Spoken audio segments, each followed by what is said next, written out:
Hey everyone, this is Ian Carlin from the Empty Cup podcast. I'm glad you could make it to the program today. You are listening to the program where traditional and modern martial arts collide, and we dissect what is left over. And today we have Danial Woolhiser from the Freestyle Taekwondo Federation. How you doing, Daniel? Great. How you doing? I'm doing great. You know what? Today we are going to chop it up and talk a little bit about Daniel's history, talk a little bit about Taekwondo, a little bit about some of the concerns and his freestyle federation and what makes it unique. Are you ready for all this, Daniel? I am. Let's get into it. Thanks for having me on. All right. We were already getting into it a little bit before the podcast started, so that's all good. But let's. I always like to introduce my guests and have them tell us a little bit about how they started in martial arts, because it's always a fascinating story how each one of us came to say, hey, you know what, I like doing martial arts and I'm going to do this as somewhat of it's not just a hobby, but like more than a hobby to potentially career. So what was your awakening? How did you come to martial arts? Well, I was born in the early 80s, and pretty much anybody that was born around that time had a healthy dose of Jean-Claude Van Damme movies and Jackie Chan and Ninja Turtles and things like that. And that really, got me, into martial arts and anything, even pro wrestling. I was really into, pro wrestling, Hulk Hogan and all those guys. And I have a younger brother who's just 2 years younger than me, and there was a neighbor kid across the street who was friends with both of us, and we would all just beat the crap out of each other. we loved just doing anything martial arts, or wrestling, and we were pretty rough kids growing up. And one day we found out that my dad's best friend took karate, and it was, our eyes, got big. Oh, you know karate. And, one of those things. And I think we were about 9 or 10 around that time. And we ended up going to some place that sold karate supplies. I don't remember if it was an actual dojo or some sort of a sports store. But we bought uniforms and some gear. And we started taking karate in our my dad's buddy's garage. And we were beating each other up on concrete floors, getting dirty. We had soccer shin guards with metal strips lining in them. So when we clashed shins, we definitely felt it. And it was pretty tough for little kids, for what we were doing at the time. And that carried on for a little while. And then my mom ended up getting a job with where her boss was a second-degree black belt in Taekwondo at a school that wasn't too far from where we lived. And all of us, it was me, my brother, and the neighbor kid, and our karate instructor, we all migrated over to this Taekwondo school. So the karate instructor went too, huh? Yeah, yep. He thought it'd be cool for all of us to go and keep it together, and even he wanted to stick with it and do some new stuff, because he was out of it for a while. He was out of karate for quite a while. So he was just kind of one of these people who was kind of good enough to kind of teach a beginner's class, but still himself was learning. Do you know what style he was doing? I don't. He took karate back in the day when it was just called karate. It could have been anything. It could have been Taekwondo or Tang Soo Do or something, but could have been Ishinryu or Gojo-ryu, or it could have been a slew of things. Yeah, there wasn't really. Yeah, I remember that. I remember back in those days where it's just like there's just karate on top of the studio, and you'd walk in, and it could very well even. I even remember one school. I was from a small town where it did say karate, and you went in, and it was Taekwondo actually, but they put karate on the front because that was like the big name. Oh, anyway, sorry, didn't mean to interrupt you there. So, we pretty much trained at that Taekwondo school exclusively for quite a while, and they offered Hapkido as well. And we did some cross training as a school with another school that was higher ranked in a lot of other martial arts. It was kind of like we did our basic training in this school, but then we would always go over to this other school to get specialized training from the grandmaster, who our instructor was under. So we did a lot of cross training with other things that involved like Aikido, Japanese Jiu-Jitsu, some Judo, things like that. But we trained at that Taekwondo school for pretty much up until I would say late 90s, maybe like 98, 99. And the school was run by the instructor and his wife, and the instructor ended up having an affair with one of the students, an adult student, just to be clear. Too common of a problem. Yeah. Too common of a problem in martial arts. So that created this big rift, and everybody split. And my dad said, "Hey, I'll buy you out, and I'll put your school, in my backyard, basically." And so did I hear that correctly? Your dad said that? Yep, my dad. My dad was training with us as well. My dad came over and he started doing Taekwondo with us too. Okay. But my dad said, I'll buy you out, and we basically built a dojang in our backyard of my family home that I grew up in. Cool. I grew up. So you've been doing martial arts for a long time. About 25 years or so now. Yeah, I think when I was about really good. 9 years old or so. Yeah. That's awesome. And it sounds like you had a little bit of an eclectic background too. You weren't at least afraid to explore into other arts. I wrestled in high school, did a little bit of judo. I train MMA at a local gym that's pretty much like half a mile down this road from my school. But you and me both. Yeah. You and me both. One other thing that's interesting about my martial arts training is that my normal day job involves me traveling. And so when I'm on the road, I go to tons of different martial arts schools and gyms. It's kind of like, it's funny because you're the Ronin JKD podcast, and that's very much like what the Ronin did back in the day. They were, warriors without a master, traveling around, training wherever they could. And that's what I do when I go on my business trips. I've been to Greg Jackson's in Albuquerque. I've been to Shane Fazen's boxing gym, Sweet Science, in California. I've met Shane. I've trained with him on occasion. I actually went down to his 1 million subscriber Fight Tips party not too long ago. I've met Ando Mierzwa from Sensei Ando on YouTube. Lots of different places, and I've gotten lots of cool instruction from different areas all over the basically my territory. So let me ask you this: have you ever stepped foot into a JKD school? I have not. All right. Well, I'm gonna encourage you to do that. Okay. I'm gonna encourage you to step in. You'll learn some stuff. I mean, you will. It'll be like a unique perspective on a very manageable way to fight. It's I study at a MMA gym myself, and I'm an older guy. I'm 43 now, going on 44 in August. But I help train the MMA fighters. He has me in there training with them, and I got a couple of clips on there, and they're, it's very similar to like kind of MMA. It's like dirt. I like what Paul Vunak said one time. He said JKD is kind of like dirty MMA. It's like MMA, but we're not afraid to strike to the groin or something like that.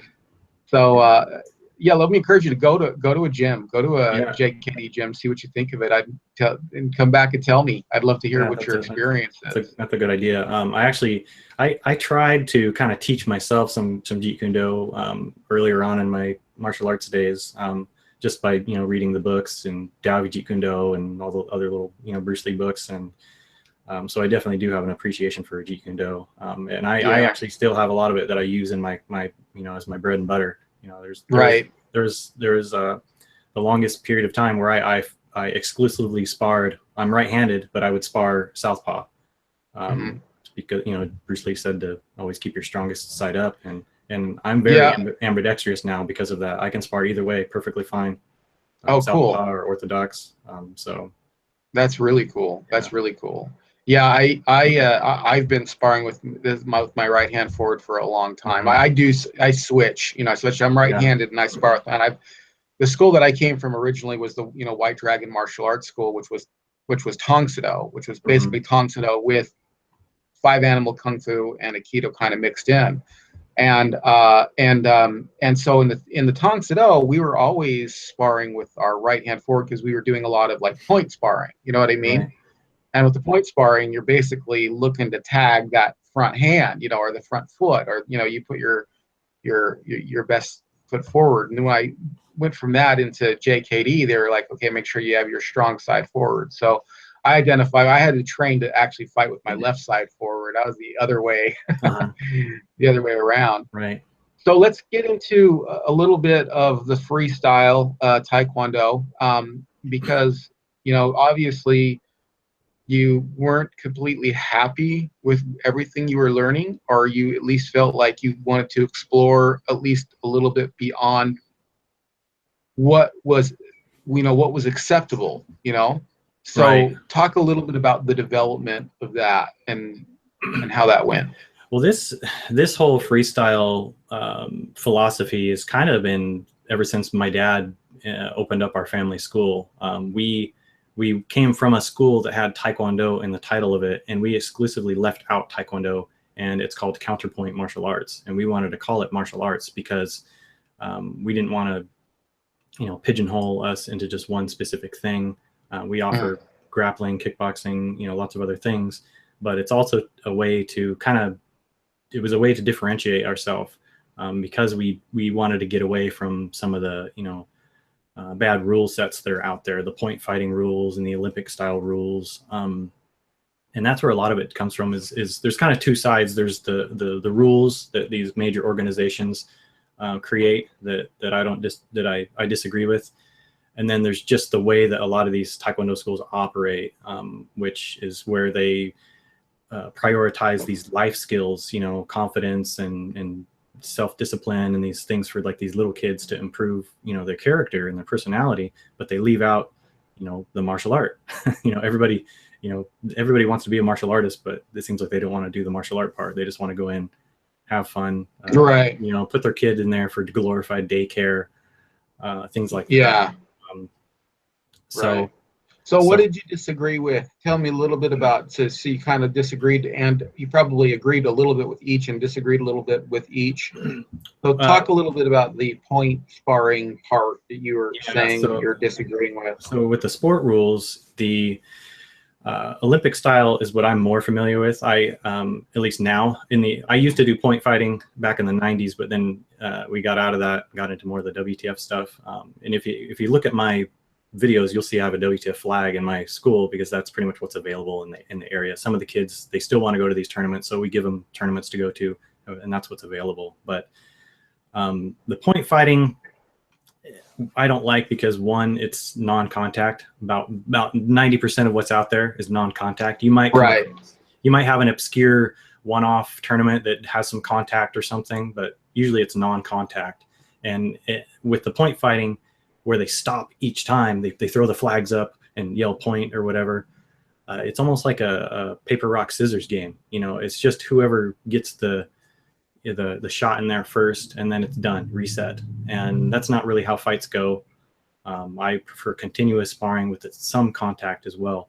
And a lot of the point fighting non-contact sparring that I used to do, we would almost have this unspoken agreement between us as competitors, and we would make contact and we would keep it going and continue. The rest would let it go. So I kind of got a taste of both sides when I was competing earlier. Like it turns into like heavy kind of like heavy continuous point sparring, basically. I have experienced that too. When I was growing up in the White Dragon martial arts system, we would do that. It would get, we would do point fighting to get ready for like the Utah Summer Games and stuff like that. But we would, in class, it was just like, okay, it was just like this continuous thing, and the contact could get heavy, and there were even times where we just said, hey, you know what, we're going to try to go full contact as well. So, but anytime you introduce a rule, as loose as it is, you start introducing how to work around the rule. Right. Yeah, that's pretty much what we did. There was times where we would, and you're not wearing, a lot of times we weren't wearing pads either. You might wear little light cotton pads or something like that, but I never wore anything. And to be honest, it's funny because a lot of these rules were designed for safety, but honestly, I have seen more injuries from non-contact sparring than any other type of anything in my entire martial arts experience. And it's because non-contact sparring is horrible at letting you gauge your distance. You have these people that clash, and a lot of times they're not even wearing a mouthpiece or gear, And I've seen busted noses, busted lips, teeth, broken fingers. It gets crazy because they don't learn from their mistakes. Basically, they keep going in and just flying in and clashing and just thinking they get their one shot and get out, but they'll clash and hit each other, and it ends up being a mess. So that's another side of it that I don't like. It doesn't teach you to really learn from your mistakes, other than, oh, I lost a point, or the other guy got a point rather. You were looking for something a little more. Sorry, go ahead. I was just going to say you were looking for something a little more realistic. Yeah, just more practical that does actually teach necessary skills to carry over to real life fighting scenario. I mean, there's a lot of martial arts out there that are both a sport and a martial art, but when you start chipping away at these certain things, it really waters it down, and that's really I think point fighting is one of those types that it really got away and kind of watered itself down. And also create some bad habits like distance management and things like that. So you had some disagreements with this one style of one way of doing things, but then you're also saying you had disagreements with this other way of doing things, and that was actually how the classes were run. Yeah, the WTF stuff. Okay. The biggest thing is basically taking hands pretty much out of the equation, where you're not allowed to punch to the face at all. But they wear the chest pads, and they can kick the crap out of each other in the chest. Oh, but you can kick to the face.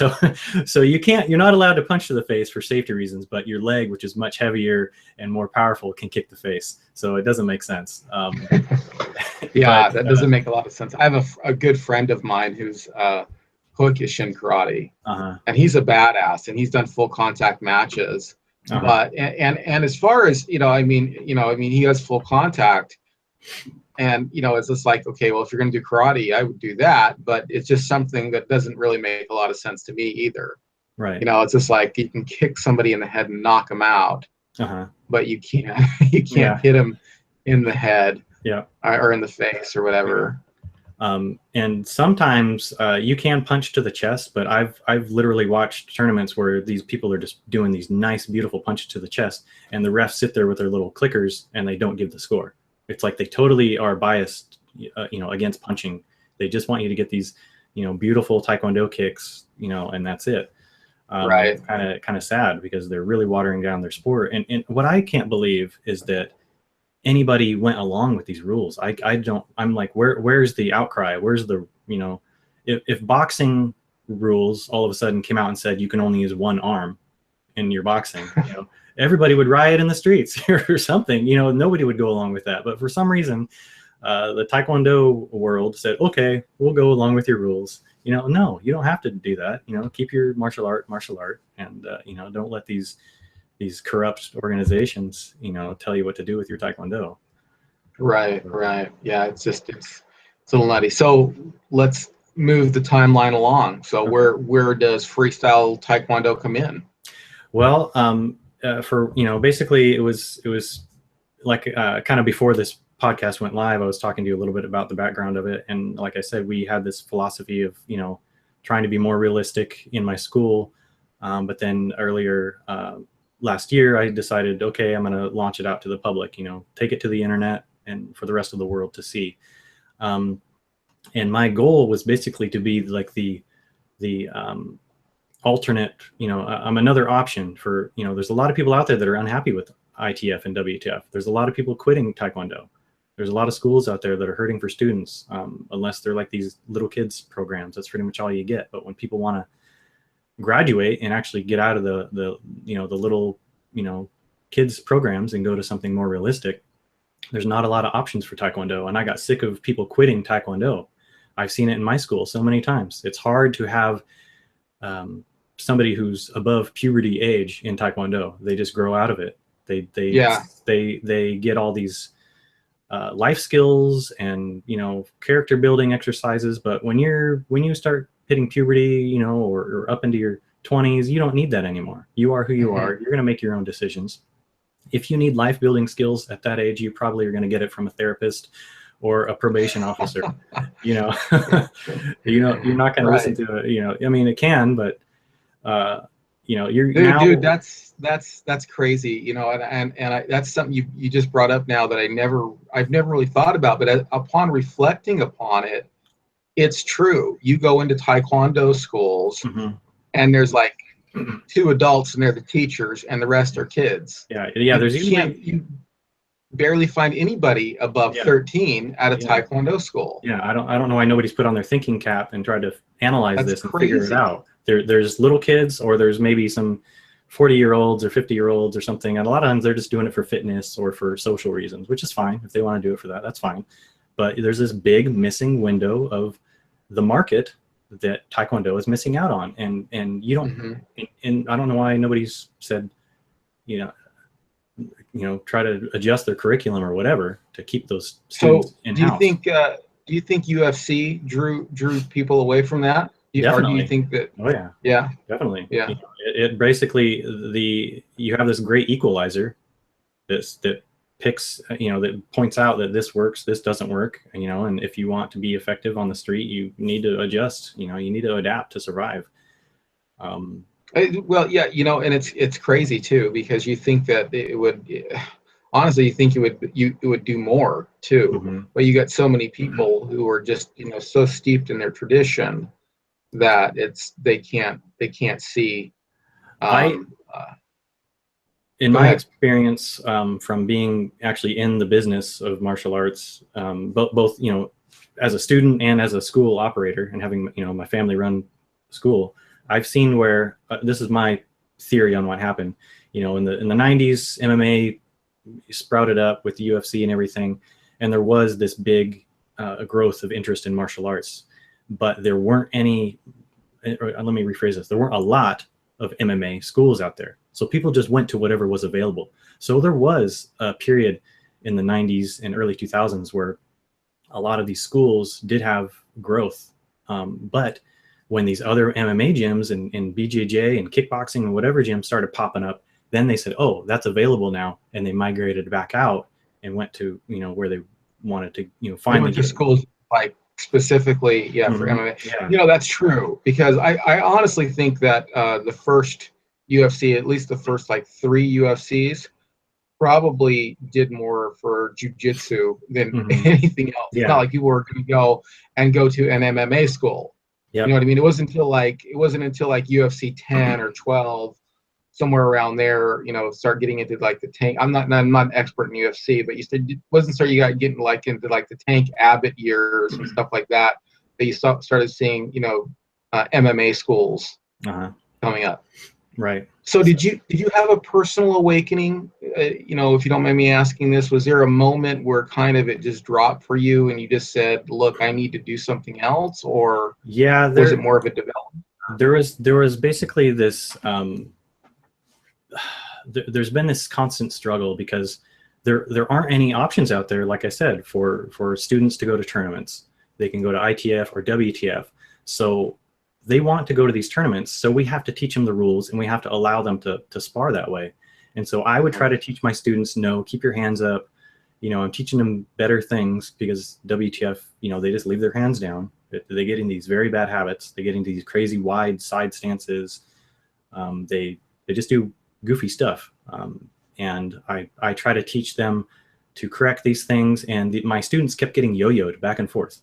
I would show them how to do something better, and then they would get confused because they couldn't do that, and they would have to adjust for their WTF sparring rules. And I said, you know, screw it. I need to really just try to do my own thing, create my own organization where the FTF is going to. I've been working on my rule book. My MMA coach is actually on the state athletic commission, who reviews the rules and everything for full contact sparring events. And I've been working on my book for probably over a year now. It's pretty thorough. It's about 40 pages long, and it's about 90% done. But it's just taken forever. It's just an ongoing process. And I'm kind of a one-man army here, doing it all by myself. Right. So I want to start having FTF tournaments with FTF rule sets. And that's, you know, one thing, you know, all this is leading up to is hopefully people can watch some of my videos. These Taekwondo people can see ways to actually do Taekwondo like it was back in the 60s and 70s. They used to punch to the face. Taekwondo used to Yeah. be in a boxing ring with boxing gloves. sometimes, or maybe it was an open floor or whatever, but that's kind of what I want to take it back to. And that's I say I'm helping Taekwondo evolve and move forward by taking it backwards to the way it used to be, which it used to be, you know, more basically like Korean kickboxing. So that's kind of my end goal, is to just have an organization that is an outlet for people who are unhappy with current Taekwondo. They can start doing more realistic Taekwondo. They don't have to quit Taekwondo. They can do, you know, more legitimate Taekwondo now. So have you even come up with, have you made a curriculum then? My curriculum, I have my original school curriculum, which it's going to be roughly based on that. But I don't want it to be too, I want people to have options. You can be an FTF member without being, you know, an FTF, you know, part of my curriculum, going through all my stuff. If you want to be certified FTF black belt or whatever, you can be. And then you'll go through my curriculum and stuff, but it's not this overbearing curriculum either. A lot of schools just really have an encyclopedia of a curriculum, where mine is more about. So like, what would somebody have to do in order to, they said, okay, you know what, you know, what are the, you know, bare bones basics of freestyle Taekwondo? You know, somebody like myself said, hey, you know what, I want to associate in, give me my black belt. What do I need to do? You know? Well, what would you say to that? Well, I still want freestyle Taekwondo to be Taekwondo. I'm not trying to create it, an MMA, you know, where in disguise as Taekwondo, you know, wearing uniform or whatever. So right. I do want some forms to be involved where you're learning the traditional forms. I still see value in the forms, but I don't want to prioritize it. There are some schools out there that literally only do forms, and then they go put on demonstrations at tournaments, and that's all they do. And I don't like that, but you're basically going to pick up, you know, the forms. There's some self-defense situations that you are going to have to learn, basically the one steps. I know a lot of people hate one steps, but these are going to be very simple, very practical ones, not these, you know, just hold your arm out there and let you do whatever you want to me kind of things. And you're going to have to just get basic skills down, just like you would in boxing or kickboxing. You know, MMA, there's a lot of curriculums that are kind of just under the radar. You're not literally tied to, you know, this is what you need to know, this is what you need to know, this is what you need to know. But an instructor can notice these changes, teach you the basics, and start working your way up. And as you work your way up, you can, okay, you know, you're ready for the next level, you're ready for the next level. So. I see. So let's go back to that, because you said a couple things that are going to be controversial, and of course people are going to write me mail about it, and probably write you some mail about it. But quite honestly, I'm not one of these people who are, you know, ipso facto against forms or against the idea of one steps. I don't practice them a lot. I mean, I still practice my forms. You know, I mean, people don't realize that. Well, I think they do because they listen to the podcast. But I don't, you know, like, I'll still do my forms sometimes. You know, I'll get to the gym. It'll be early. I'll need to work out. I will go through my Wing Chun forms. I'll go through my Tong Soo Do forms to warm myself up, you know, and I still like them and kind of find value in them as long as they are kind of put in their practical place. And I don't mind one step so much either, because at some point you have to have an environment in which you actually learn a technique. You know what I mean? Right.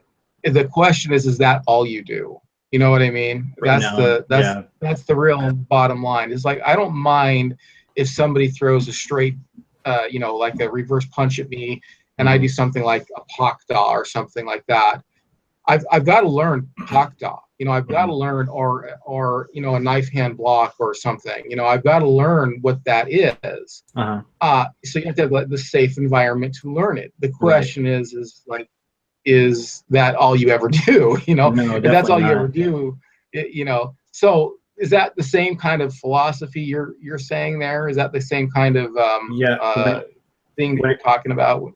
When it comes to that, yeah, there's times where I'll literally break up an hour class. I'll say, okay, we're doing 15 minutes warm up, 15 minutes of technique, 15 minutes of self-defense, and then 15 minutes of sparring. So no, you're not, you know, you're not just focusing on one steps or just on forms or something like that, where it's just wasting your time. You're getting bored of them. And a lot of people don't even really know what the one steps are for. To me, one steps are more about creativity. They just give you some ideas on how to be creative and how to get some muscle memory into you. Some of them you aren't going to do on the street. Some of them, you might do because they fit your style. And if you just go out and just spar, sparring alone doesn't always translate to creativity for certain things. You might, because you never know what you're going to run into. And, when you need to build upon certain combinations, or if somebody pulls a knife on you, or, it's so random, and one steps can help, give these little quick reaction things that you've learned just to be more creative, when you need to.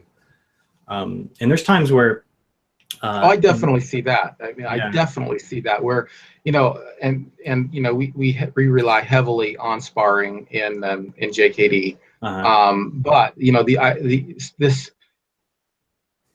what you're saying here, it's like, okay, if I'm just doing hook, cross, uppercut, whatever, and the other person's doing hook, cross, uppercut, round kick, pressing kick, front kick, and that's all we're doing. There are times where, like, in a one step or something, where I'll come up with something, and then in a sparring situation, I will actually use it. Yeah, I was just gonna say I've done that before. I'll have my two students getting ready to spar. I'll walk up to the one student and whisper to him, say, "Okay, you're gonna do one step number, blah blah blah," and make it work while you spar. And he has to, figure out an opportunity and pick it and make that one step work in sparring. Yeah. So there's advantages to it as long as I see people being realistic. So I don't know the Taekwondo forms. I know the Tongsudo forms. It's been a while.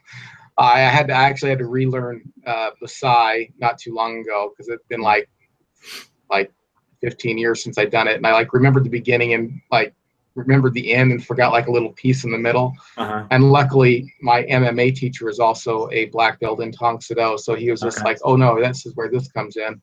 So what forms are you learning in in freestyle? Our system is based off one of the WTF styles. They're the Taeguk patterns. Okay. I don't know if you're familiar with those. Explain. Well, it's just one of the I form. They call them an H pattern, but on the Korean flag, those black trigrams with the little rectangle pieces, they're based off of those shapes. So you usually go straight across left and right, and you'll go up and go to another line, and you'll go up and go to another line, and then you come back down. It's similar to that, just to give you the short and simple version of how they work. So they're not going out in circles. They're not doing a lot of these. They don't flow like kung fu patterns do. They're very much in a shape where you're going left, right, up, down, and that's pretty much it. But there's variations. Sometimes you move all the way up to the third line first. Sometimes you go 1, 2, 3. But they're just pretty structured forms, as opposed to something that's more flowing like a kung fu style form. So what do you think the value in forms are from your perspective, and why have you decided to keep them as part of the Freestyle Taekwondo Federation? Well, there's a lot of coordination that goes into doing forms properly. And that goes along with timing as well. And I think that's probably the biggest benefit of forms, is the coordination between the movements, where you're trying to transition from moving in a straight line to a 90-degree angle, and you're pulling in like a block or this footwork, and you're bringing it all together, and you stick it all at once. It's a lot like a gymnast when they do their dismount and they land perfectly, for the judges to score. Every single move in the form is like that. And a lot of people don't practice them that way. They just think they're randomly punching and kicking in the air, or they're turning. They'll turn, stop, and then punch, rather than turn and punch at the same time, and it all locks into place, and your breathing and your timing is all the same. And I see value in that, where you really get your body fine-tuned that way. And it's almost like shadow boxing anyway. I mean, people shadow box, and you can shadow box with high intensity, or you can shadow box more just loose, just to kind of warm up. And you can do the same thing with forms. You know, it can be something to just kind of relax and be more of a mental exercise, or you can really put a lot of intensity into it. I've done forms where I'm probably, you know, 2 forms and I'm breathing hard and I'm sweating, you know, or I'll do forms where it's just relaxing. It's almost like a, you know, and people just do things like that for martial arts. People do yoga for martial arts. They say it improves their martial arts. People do, you know, like Conor McGregor does those weird movement exercises and they improve his martial arts, but nobody makes fun of them, you know. So people, there's a lot of weird things that you can do that you can find value in for martial arts that might seem weird to some people. Right. But if you find value in it and it works for you, then that's great. And that's part of it, you know. I mean, that's a big part of it. You know, you find value in it for you, and that's something that, you know, you cherish, and so you want to pass that on to your students. Right. You know, or somebody else might find value in something else, you know, and they pass that on to their, because that's where they found value. And then you start creating, you know, schools or federations around some of those ideas, which kind of separate them out and make it specific. Right. And I also feel like it has a lot to do with maintaining just Taekwondo as its identity. You know, if you take out the forms and you take out a lot of these other things, what do you end up with? It's basically just Korean kickboxing. You know, there's a lot of things that I want to try to maintain. I very much see traditional martial arts as something that need to be preserved. They can still evolve, but still, you know, try to, you know, keep those roots intact, and try to, you know, keep it, you know, as pure as possible. Yeah. No, and there's no problem with that as long as people are realistic with that. I don't have a problem with it at all. A while back, I don't know if have you ever heard of a man named Roy Harris? No. He was part of what's called the Dirty Dozen. He was one of the first 12 people in America to get his black belt in jiu-jitsu. And so he was on the show, and he's also, so he's a black belt, and I think he's like a 4th degree or 5th degree black belt now in jiu-jitsu. But he's also a JKD guy. That was his background, was in Jeet Kune Do. But he talked about 5 different martial arts, and he said that you know, martial arts is really just like saying a car. You know, you don't, what do you mean a car, an automobile, you know? And he talked about 5 different types of martial arts. He said there's let me see if I can remember him. He said traditional, sportive, eclectic, combative, and sportive. Oh no, did I say sportive already? I can't remember. Anyway, they're gonna have to go back. Let's see. Traditional, eclectic, sportive, and then like street self-defense was one of them, and then I can't remember what the 5th one was. Gosh darn it, I should know them. But it sounds like you know, I think each one of us do kind of tap into a little bit of each one. It's kind of a mixed bag between each one, you know. Where would you place freestyle Taekwondo in that, if you know what I'm saying? Well, maybe that name freestyle says it all right there. It's everything freestyle. That's why I picked that name. It was escaping all these, you know, these labels that, you know, or in these boxed rule sets that keep it in a little box. But you know, I can see, you know, it's traditional, but it also can be used combative. You know, Western boxing is pretty traditional, but it can also be used very well in the streets. But it's very much a sport as well. It pretty much, what you use in sport works exactly the same as in the street. And that's, I would want my Taekwondo to be, you know, adaptable and flexible enough to be used in almost, you know, any situation, I hope. Right. That's what I ultimately want. I don't want to be pigeonholed into one scenario where it's going to work for me. It's going to work for me here, but not here.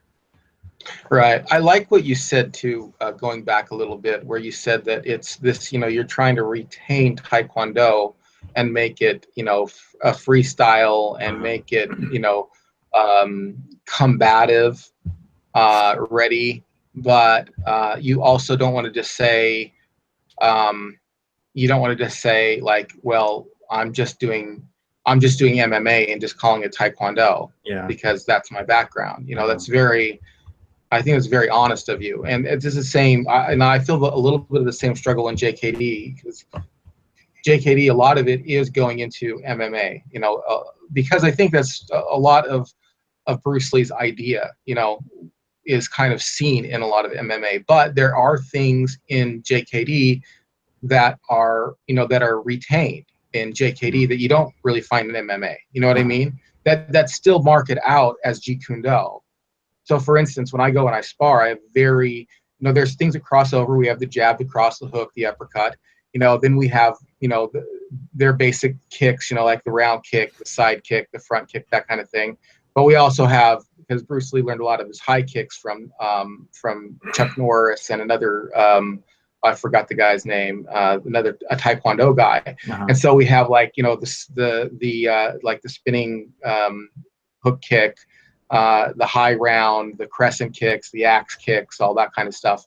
And then we have these sows, and those sows and those Tong Soo Do kicks kind of really make it, still be JKD.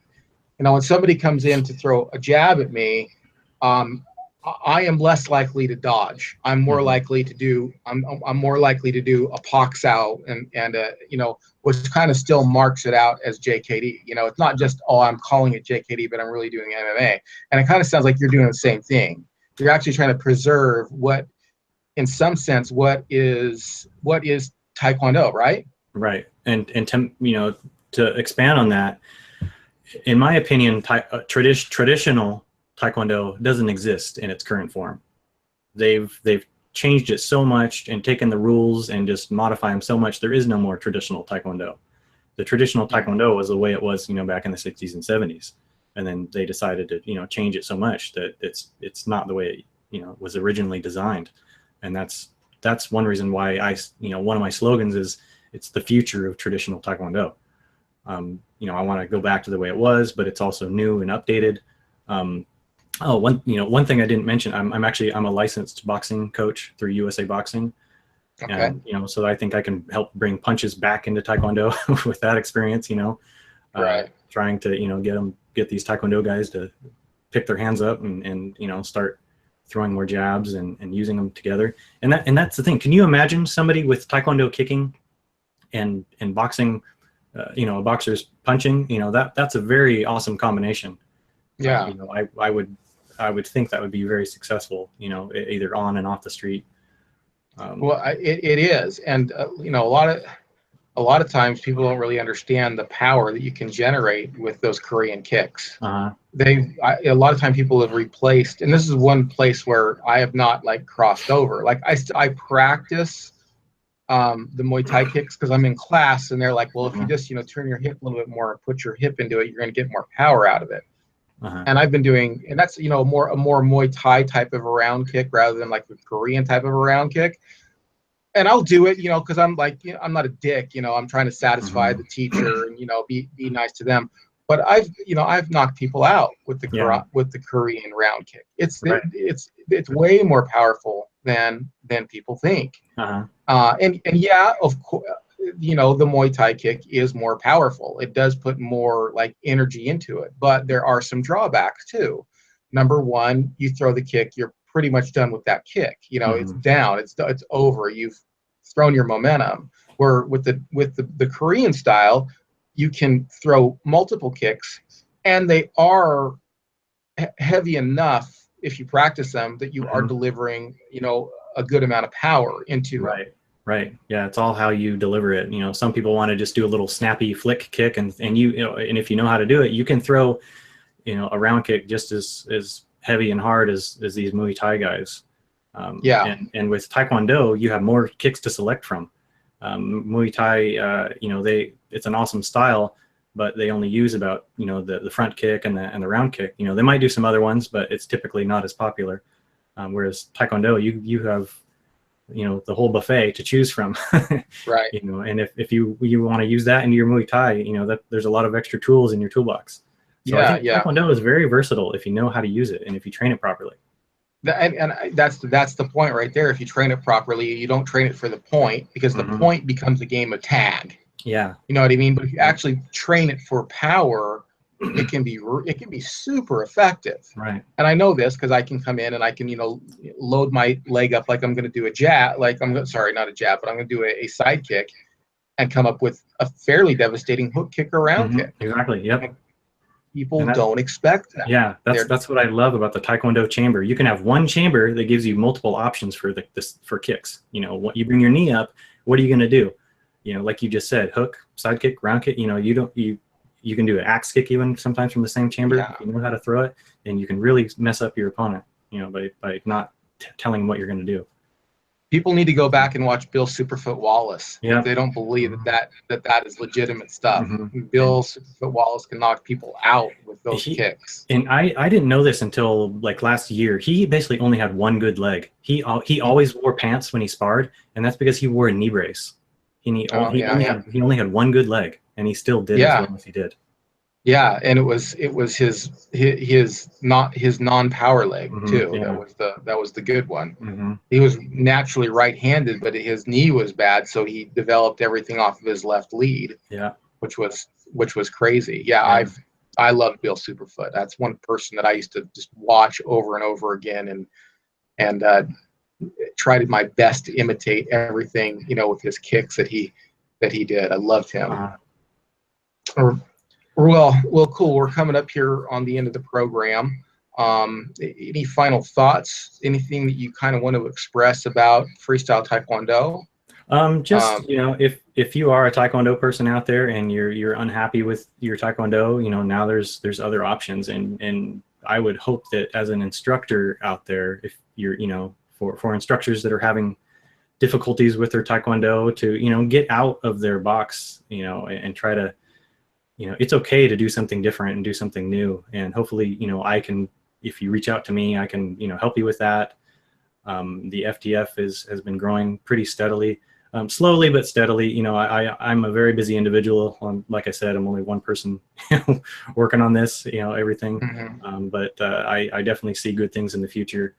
And I definitely, my biggest goal is to help improve Taekwondo for schools, instructors, and students alike. If you want to make your Taekwondo better, take it to the highest level possible, I'm definly there for you. Awesome. And where can people find you on the World Wide Web? On www.freestyletaekwondofederation.com, all spelt out. I'm on Facebook, Twitter, YouTube. You can probably just find me on Freestyle Taekwondo Federation on YouTube. Yep. That's how I found you. It's on YouTube. Yeah. So right on. And then my final question, which I've asked everybody this question except for one person, and I'm actually going to ask that person this coming Monday, God willing. And that is, leave us with your top 3 fight tips. Top 3 fight tips. Our training tactics. Top 3 fight tips or training tactics. I would say hands up. Definitely want to always have your hands up. And footwork to me is my bread and butter, my favorite. You always have to work on footwork. If you don't have proper footwork, you can't do anything. You can't defend, you can't attack, you can't, nothing works unless your feet are where they need to be. And the third is keep training. Keep training. That's for sure. Yes, so keep training. Always keep learning. One of my mottos is learn, grow, and improve. So right on. Always keep training. All right, Daniel, thank you very much for being on the program. Hey, stick around here for just a second. I want to talk to you after I close the show down. Okay. Everyone, hey, thank you for joining us on the Empty Cup podcast. If you like what you heard, you know what to do. Go over to iTunes, or Stitcher Radio, wherever you heard this, and leave a review that helps people find the program. And if you want to follow us, you can follow us on Facebook, the Empty Cup Podcast, Twitter, the Empty Cup Podcast. All that good stuff. Also, if you want to do me a personal favor, I'm almost at 100 subscribers on YouTube. Okay, I'm at like 78 or something like that, 79. So I would love it. It would mean a lot to me personally if you went to YouTube and subscribed. And the good thing about the YouTube is that you can see these interviews, as much of them as I can possibly make, but I also do like training tips. I do demonstrations over there. And I also do some vlogging that, some ideas and stuff that don't quite make it onto the program. So if you kind of want to see some of that, that's over there as well. So please do that. And and share this on your favorite social media, right? I mean, that helps spread the word too. Just click it and then share it to your Facebook page, share it in your groups and everything. So thank you very much. And until we meet again, please keep your hands up.